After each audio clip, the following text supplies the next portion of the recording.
What is going on here? Office आहे की भाजी मार्केट? मला कळेल का सगळी कामं सोडून का सगळेजण इथे जमले आहेत ते? अमित मेन डोअरमधून आत येत बोलला. तो दुपारी मीटिंगसाठी बाहेर गेला होता, जो आत्ता परत आला होता. त्याला पाहून रोजीच्या चेहऱ्यावर एक खुनशी स्माईल आली. तिने एक रागीट लूक चानूला दिला. जणू त्या नजरेनेच तिला असं सांगायचं होतं की बघ जानवी, मी तुझा आता पुरता बंदोबस्त केला आहे. आज तुझा ह्या ऑफिसमध्ये शेवटचा दिवस आहे. पण इथे अमितची नजर जशी त्या गर्दीतून निघून जानूवर पडली, त्याच्या हृदयात चर्र झालं, कारण तिचे डोळे पूर्ण डबडबले होते.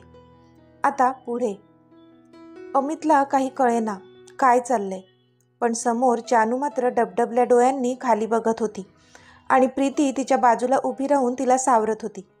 पूर्ण स्टाफ आता तिथेच जमला होता, पण अमितला पाहून आता सगळेच जण घाबरले होते.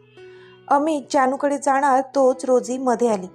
सर, आपल्या कंपनीच्या अकाउंटमधून 14 लाख रुपयांची अफरातफर झाली आहे.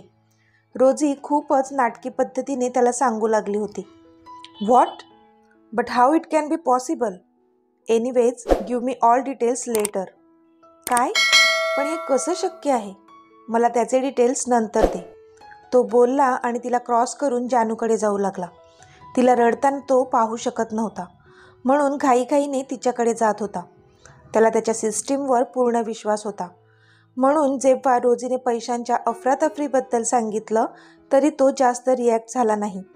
पण सगळ्यात आधी त्याला त्याची जानू का रडते हे कळणं जास्त महत्त्वाचं होतं. त्याला जाणून घ्यायचं होतं की असं काय झालंय की ज्याच्यामुळे ती रडते. पण त्याचे इतके थंड रिॲक्शन्स पाहून इथे रोजी मात्र मनातच चरफडली. स्वतःचा प्लॅन ती असा सहजासहजी थोडीच उधळून लावणार होती. आज जानूची ह्या ऑफिसमधून हकालपट्टी ती करणारच होती. सर, तो पैशांचा फ्रॉड मिसेस जानवीने केला आहे. रोजी आता खुनशी स्माईल देत बोलली, पण तिला माहीत नव्हतं ती आता काय बोलून गेली होती. तिचं आता काय होणार होतं देव जाणे. इथे अमित भरभर पावलं टाकत जानूच्या दिशेने जात होता, पण रोजीचं ऐकून तो जागीच थबकला. रोजीच्या चेहऱ्यावर क्रूर स्माईल होती आणि अमितच्या डोळ्यात जाळ. व्हॉट डिड यू से? अमित गरजला तिच्यावर. तशी ती 2 पावलं मागे सरकली. तिला एक्सपेक्ट नव्हतं की अमित इतका चिडेल. सर, आपल्याकडे प्रूफ आहे. मिसेस जानवीच्या अकाउंटवर काल 14 लाख रुपये ट्रान्स्फर झाल्याचे.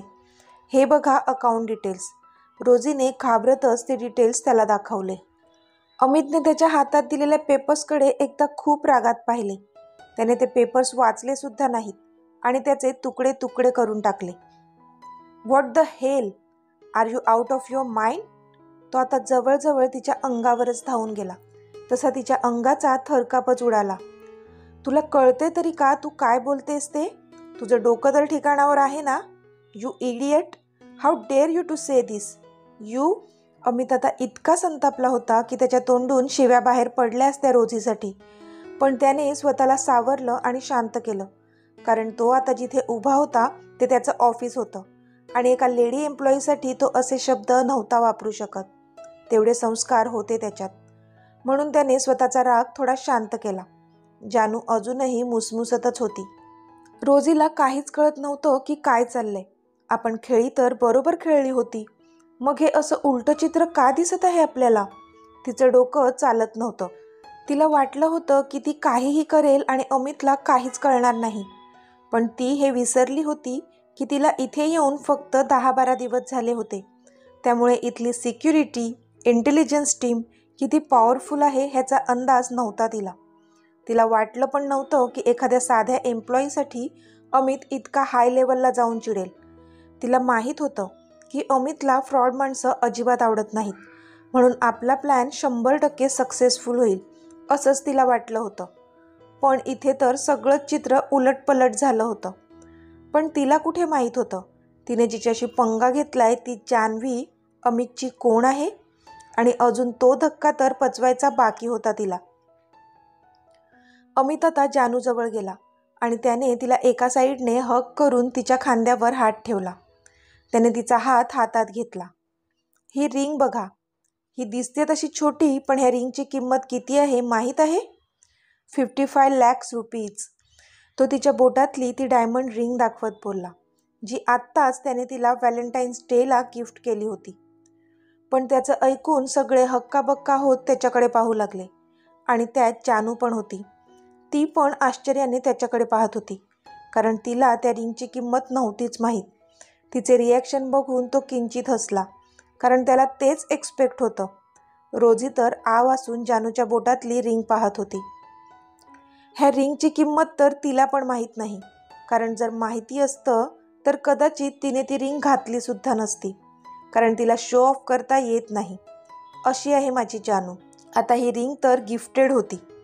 जर तिचीच किंमत 55 lakhs आहे, तर मग तिच्या रिंग फिंगरमध्ये जी रिंग आहे त्याची किंमत किती असेल ह्याचा अंदाज तुम्ही लावा.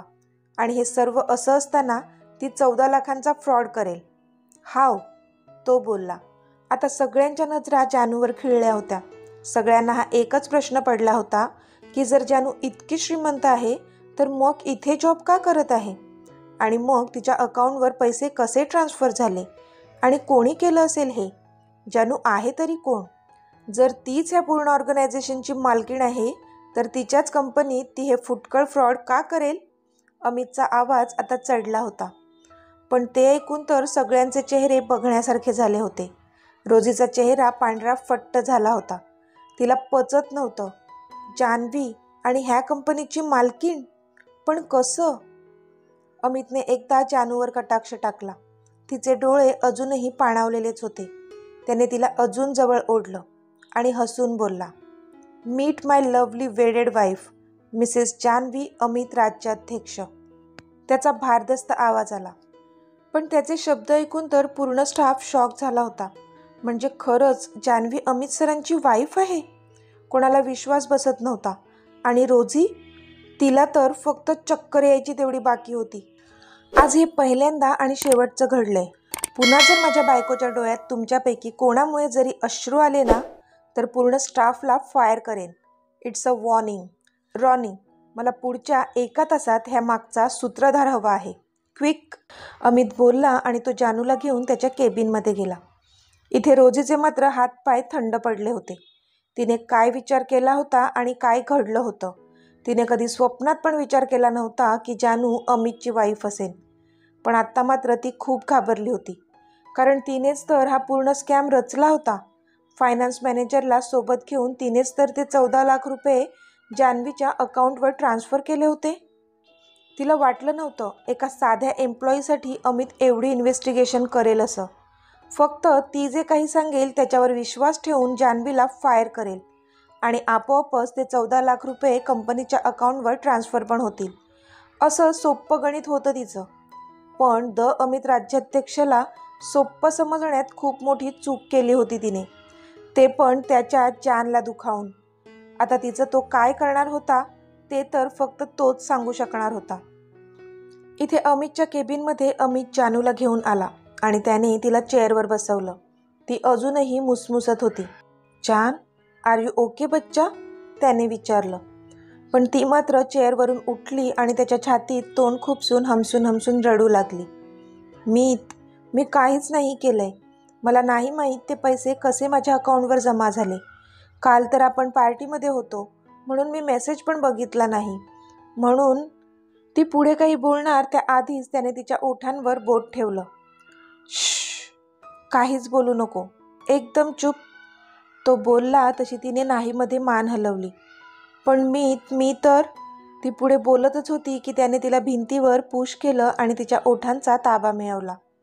तिला काही कळलंच नाही, पण तो मात्र तिचे ते ओलसर ओठ हळूवार चोखत होता आणि तिने त्याचा शर्ट तिच्या दोन्ही हाताने घट्ट पकडून चुरघळून टाकला होता.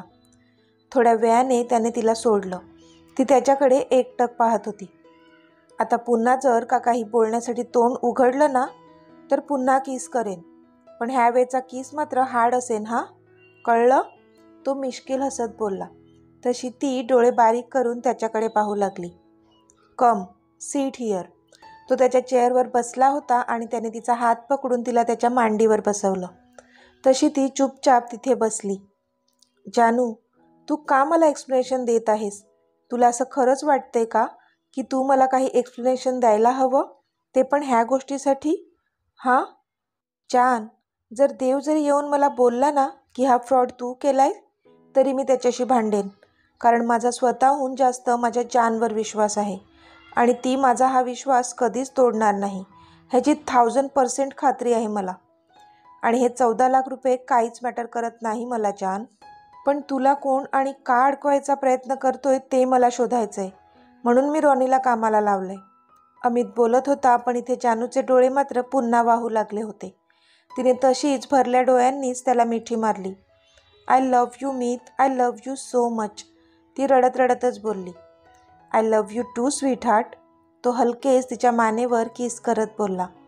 तसं तिने त्याला सोडलं आणि उगीच इकडे तिकडे पाहू लागली. तसा तो मात्र गालातच हसला. त्याला कळत होतं त्याच्या स्पर्शाने ती बावरली होती. फक्त तुझ्या हट्टापायी माझ्या बायकोच्या डोळ्यातून गंगा जमुना व्हायला लागल्यात बघ, तुला तर ह्याची पनिशमेंट मिळणारच आहे, तो तिच्याकडे पाहून मिश्किल हसत बोलला.